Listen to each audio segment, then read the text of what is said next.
पाकिस्तान के विदेश मंत्री बिलावल भुट्टो जरदारी ने एक बार फिर प्रधानमंत्री नरेंद्र मोदी के खिलाफ जौहर उगला दिया है। उन्होंने पीएम मोदी के खिलाफ आपत्तिजनक बयान दिया है। इसके साथ ही उन्होंने ये भी कहा है कि भारत से किसी भी कीमत पर बातचीत नहीं हो सकती है। वहीं इससे कुछ दिन पहले पाकिस्तान के वजीर आजम शहबाज शरीफ ने कहा था कि वो अपने पड़ोसी मुल्क भारत से बातचीत करने को तैयार है। ऐसे में सवाल उठता ये है कि भारत को लेकर बिलावल भुट्टो और शहबाज शरीफ के बयान अलग अलग क्यों है। एक सवाल ये भी है कि क्या मोदी और कश्मीर पर ही पाकिस्तान में चुनाव लड़ा जाएगा, क्योंकि इस साल के आखिरी महीने में पाकिस्तान में आम चुनाव होने वाले हैं। तो चलिए वीडियो को शुरू करते हैं। प्रेस कॉन्फ्रेंस के दौरान बिलावल भुट्टो जरदारी ने कहा है कि भारत से बातचीत को लेकर पाकिस्तान का स्टैंड क्लियर है। बिलावल भुट्टो ने कहा है कि जब तक कश्मीर का 2019 का मसला सुलझ नहीं जाता तब तक भारत से कोई बातचीत नहीं हो सकती। पाकिस्तान के विदेश मंत्री ने यह भी कहा है कि भारत ने न सिर्फ अंतर्राष्ट्रीय कानून का उल्लंघन किया है बल्कि यूनाइटेड नेशन सिक्योरिटी काउंसिल के रेजुलेशन और द्विपक्षीय समझौते का भी उल्लंघन किया है।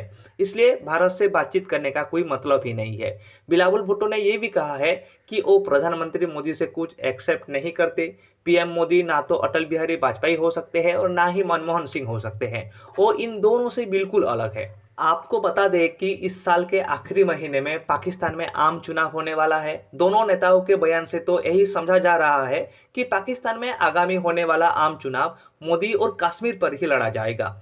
कुछ दिन पहले शहबाज शरीफ ने कहा था कि वो भारत से बातचीत करने को तैयार है। इस्लामाबाद में एक कार्यक्रम के दौरान पीएम शहबाज शरीफ ने कहा था कि वो अपने मुल्क की खातिर अपने पड़ोसी देश से बातचीत करने को तैयार है। इस दौरान उन्होंने ये भी कहा था कि युद्ध लड़ाई कोई विकल्प नहीं है। पिछले 75 साल में हमने भारत के साथ 3 युद्ध लड़े हैं, लेकिन इसका नतीजा क्या हुआ? इन युद्ध की वजह से मुल्क को काफ़ी कुछ सहना पड़ा है। युद्ध से किसी का भी कोई भला नहीं होता। मगर बिलावल भुट्टो का बयान पीएम शहबाज शरीफ से काफ़ी अलग है। इसलिए ये सवाल उठता जा रहा है कि पाकिस्तान में इस बार का चुनाव भारत, मोदी और कश्मीर पर लड़ा जा सकता है। For the good of both the countries and the people, and similarly with other nations in the world. We have nothing against anybody. We have to look after our own self, build our nation, even with our neighbor. We are prepared to talk to them, provided that the neighbor is serious to talk serious matters on the table. Because war is no more an option. Pakistan, alhamdulillah, is a nuclear power, not as an aggressor, but for our defense purposes. And we had 3 wars fought in the last 75 years. And what happened? I'm being very honest with you.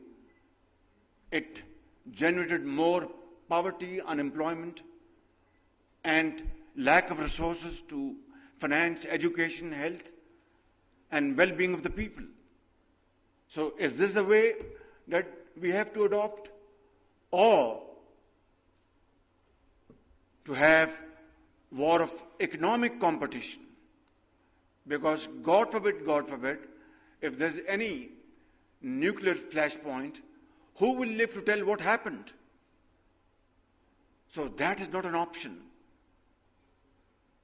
But it is equally important that our neighbor has to understand that we cannot become normal neighbors unless abnormalities are removed, unless our serious issues are understood and addressed to through peaceful and meaningful discussions. I'm sorry for this digression. Coming back to the point, today is the day, ladies and gentlemen, we have to make a vow and a serious commitment to our Creator that Pakistan एक बहुत बड़ी नेमत अल्लाह ताला ने हमें अता की और 75 साल हमने पाकिस्तान के साथ जुल्म किया है। आई होप आपको समझ में आ गया होगा कि क्या मोदी और कश्मीर पर ही लड़ा जाएगा पाकिस्तान का चुनाव के बारे में। अगर आपको वीडियो अच्छा लगा है तो लाइक कीजिए, शेयर कीजिए और सब्सक्राइब करना बिल्कुल मत भूलिए। तब तक के लिए आप सभी को मेरे तरफ से जय हिंद।